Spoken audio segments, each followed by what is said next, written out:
Number 3. What, in your opinion, are the differences between frequenting arcades or playing at home? And then he says, apart from the obvious. Is there a difference in the game experience? Okay. Yeah, there is a difference, and it's hard to put this into words, but I'm trying. Um,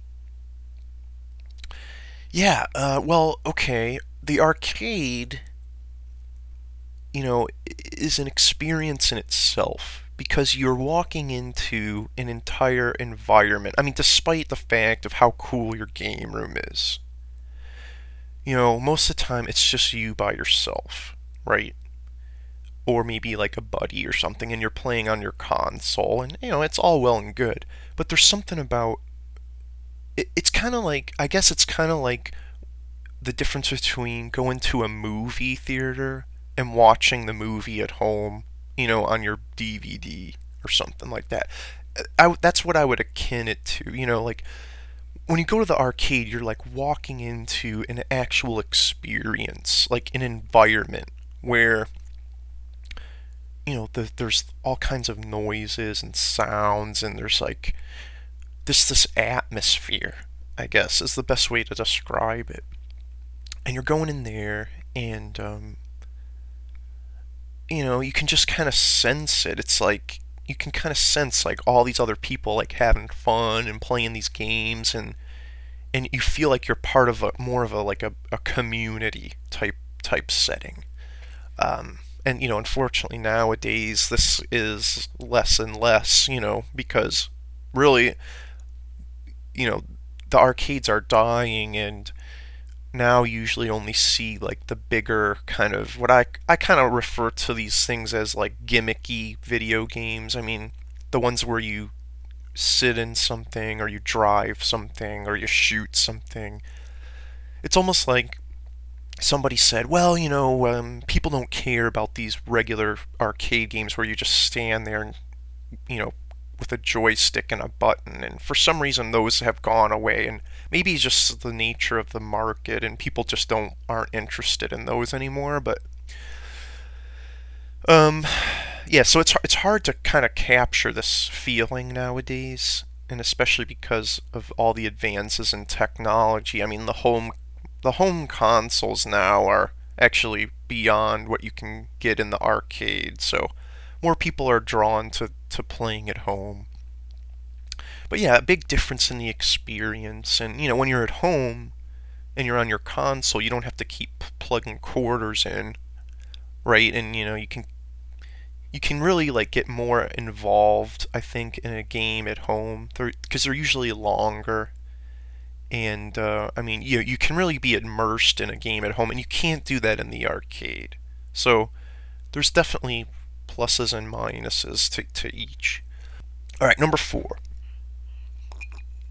After a short sip of coffee, do you think the decline in arcade gaming is socially significant? I think what I mean is, do you see any major or minor changes within our culture between the 1980s and the present day that might account for arcades closing across the country, apart from more advanced home console technology? Okay, these questions are good. They're very deep. Alright, so apart from the fact that, like I already said, consoles are now basically better than arcade technology in most cases. Um, the decline in gaming is socially significant. Yeah, changes in our culture between the 80s and now. Okay, yeah, I got one. Um, I believe that our culture is becoming more and more like people are becoming more and more secluded and more cut off from each other. And I think what I mean by that is kind of the old line about, well, when I was a kid, we used to go out and yeah, we played video games, obviously. But we used to go out a lot more, and we used to do things, riding bikes or just go exploring. And then we would go out places, and we would go to the arcades is one of the things that we would do. And back then, going to the arcade was like something that was special. It was better than just sitting at home and playing Nintendo. um so we actually preferred to go to the arcade. And nowadays it's like people would rather not kind of leave their house. I think nowadays people spend so much time on the internet. We didn't have the internet back then. People are just on the computer, and now they're basically online all the time. People have smartphones and stuff. I still don't have a smartphone because I'm just, well, part of the reason is I'm cheap, but I just don't think I need it because I spend enough time online when I'm at home. Why do I just because I step out the door, why do I need to be online? And I always see all these people and they're always updating their Twitter, and I don't have a Twitter or anything like that. And you know what? If you have it, that's cool. I'm not knocking it. I mean, all my friends have it. but but nowadays I just think, yeah, the internet is a huge social influence on people, and people, they hide behind it. I think, like, we've got trolls out there, and they're just mean.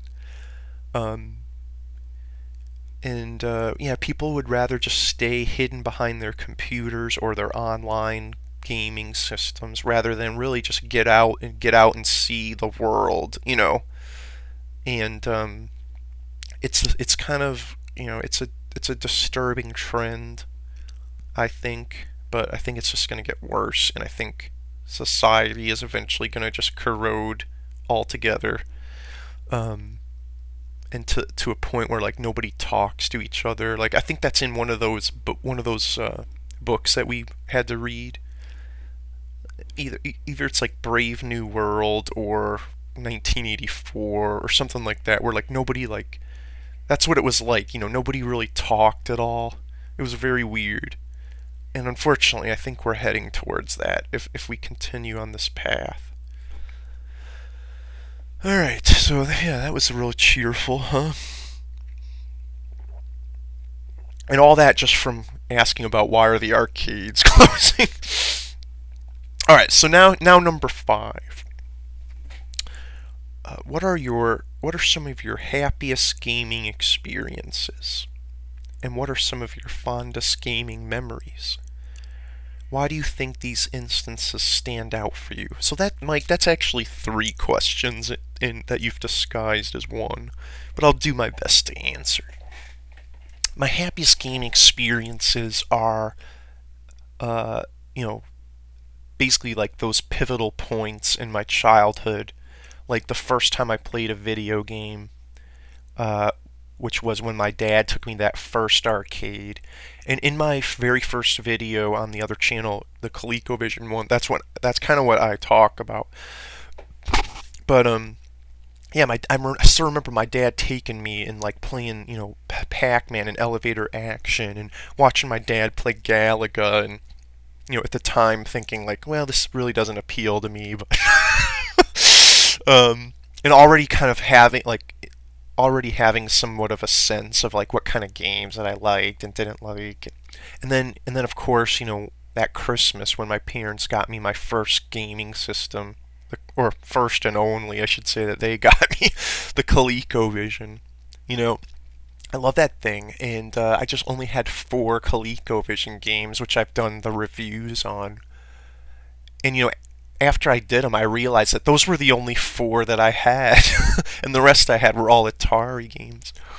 Um, but and then, in my memories of going to the fun spot with my friends and my family, and also just random memories about playing Nintendo with my friends in the neighborhood. And also, in high school and college too. Um, I had my Genesis, all the way through college. And once I get to that 16-bit era on my other channel, I'll talk about how I got my Genesis. But in college we would play, even me and my roommate, and we would play seasons of Joe Montana 2 Sports Talk Football, and we would just play like every night until we got to the Sega Bowl. And then one of my other buddies would always come in and like accidentally kick the Genesis, and like restart the game, and we would freak out and yell at him. And but it was just so fun. And yeah, playing like N64, of course, playing GoldenEye, the 4 player, and that was in college too, and getting my butt kicked at Super Mario Kart. That really wasn't one of my fondest memories, but very frustrating actually. Um, so why do you think these stand out to you?